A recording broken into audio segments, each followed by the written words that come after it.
The night market is coming back, confirmed by Valor Leaks. He used the assets within the files to make this, and you know, if you take a close look at these assets, bam, there's a tiger. Now, I'm not going to say much, but February 1st is the Chinese New Year's, and if we line it up with the shop, it looks like the next skins should come out on February 1st, so we might have some Chinese New Year skins. That would be pretty pog. Of course, that is not confirmed. All that's confirmed is the new night market is coming, and I'm pretty hyped for it. But without further ado, this is a jam-packed video, so let's get into it.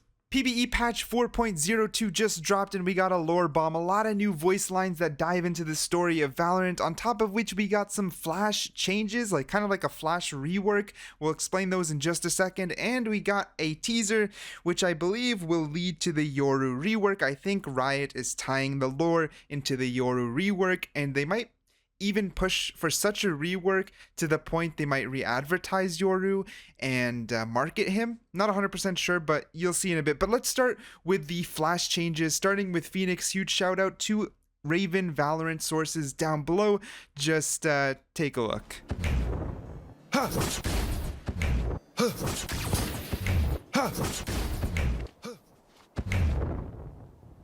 Flash!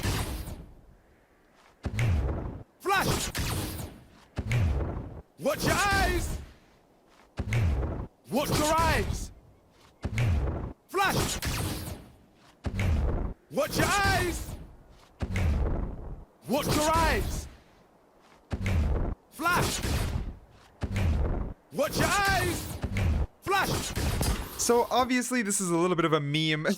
I mean, Phoenixes usually don't stop flashing their own team, and this should help indicate when a Phoenix is flashing. I'm not 100% sure if the enemies can hear it or not, I'll be honest with you. If the enemies can also hear it, it's gonna just give a greater reaction time to both parties, but I'm not 100% sure. If only the allies can hear it, then this is a great change. And the next sound changes come to Yoru in terms of his flashes and his footsteps.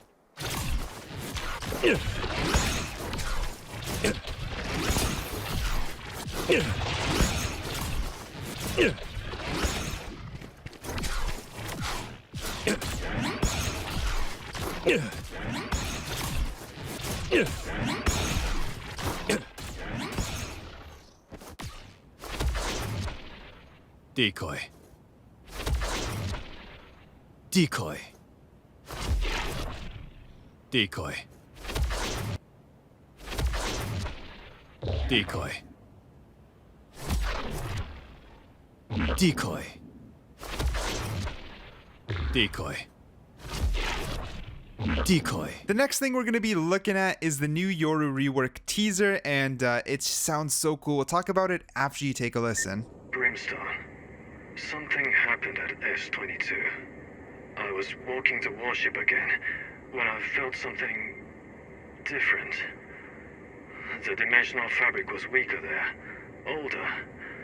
I could feel seams that someone left a long time ago.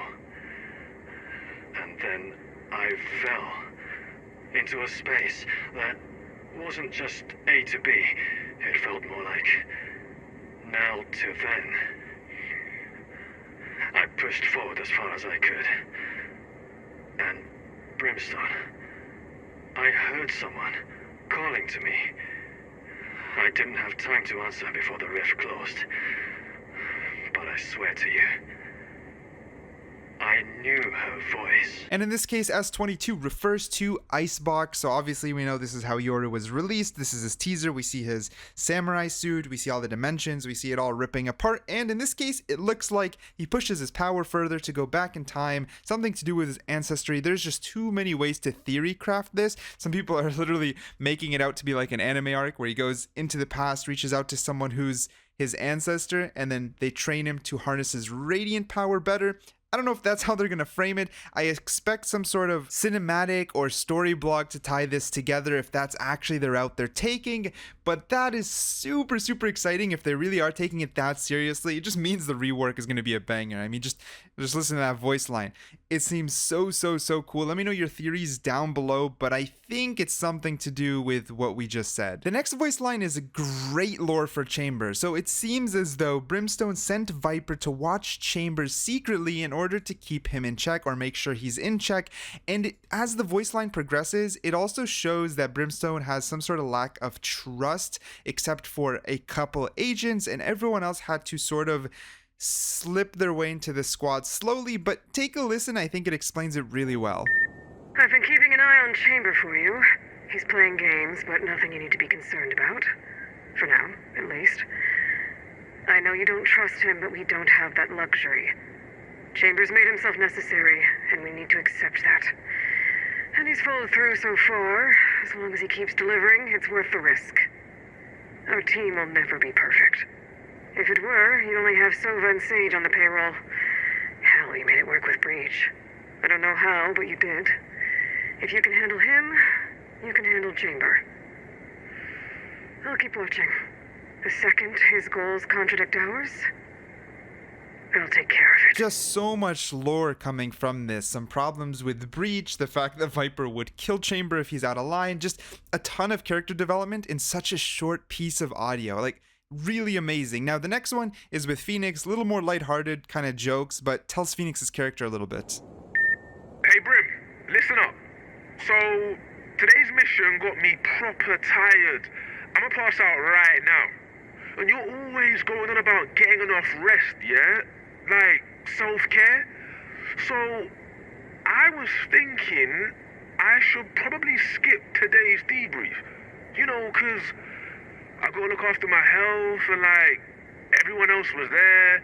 And they remember what happened way better, 'cause I'm tired, right? You don't need me. So, the squad's gonna cover for me. So we're good, yeah? We're good. Next, we have a voicemail from Neon, and it's talking about Killjoy. So it gives us a little bit of Killjoy development, as well as Neon herself, and how they are working together.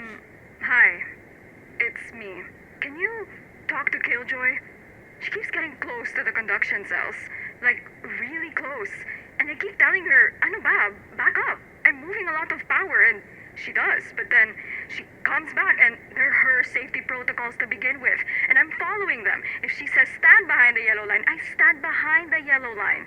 But she doesn't stand behind the yellow line. She just walks right up, and she's gonna get fried. When she dies by electrocution, it's her fault, not mine. So, do something? Okay, bye. Next, we have some new voice interactions between Neon and Killjoy, Viper and Neon, as well as Neon and Raze. Take a listen. Neon, how much power do you generate exactly? If I could just attach this meter? Killjoy, my suit's got like 1 billion volts. Don't touch it. Neon, what was that meal you made earlier? It was good. Oh, my nanay's adobo? You're, welcome. Hoy, Raze! Raze! Ah, pali na. Wait, what? I'm listening to music. Let me just... You say something? Finally is a ton of new Phoenix voice lines with a huge amount of different agents. Chamber, I'm ready for some custom guns. You hook me up, yeah?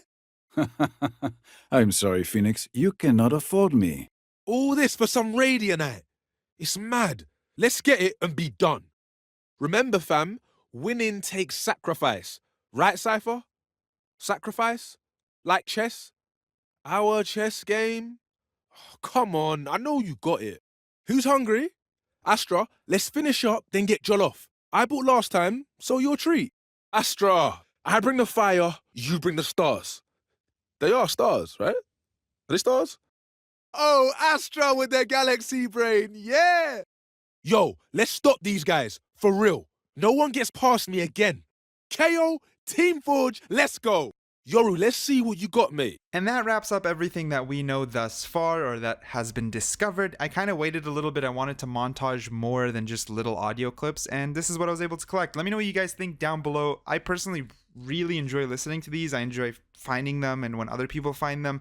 The flash changes is what I started with, since those are actually Valorant gameplay affected. So most of you probably watched that and left, because the rest is just for the nerdheads like me that enjoy the Valorant lore, story, and world development. But yeah, hope you guys enjoyed, and I'll see you in the next one.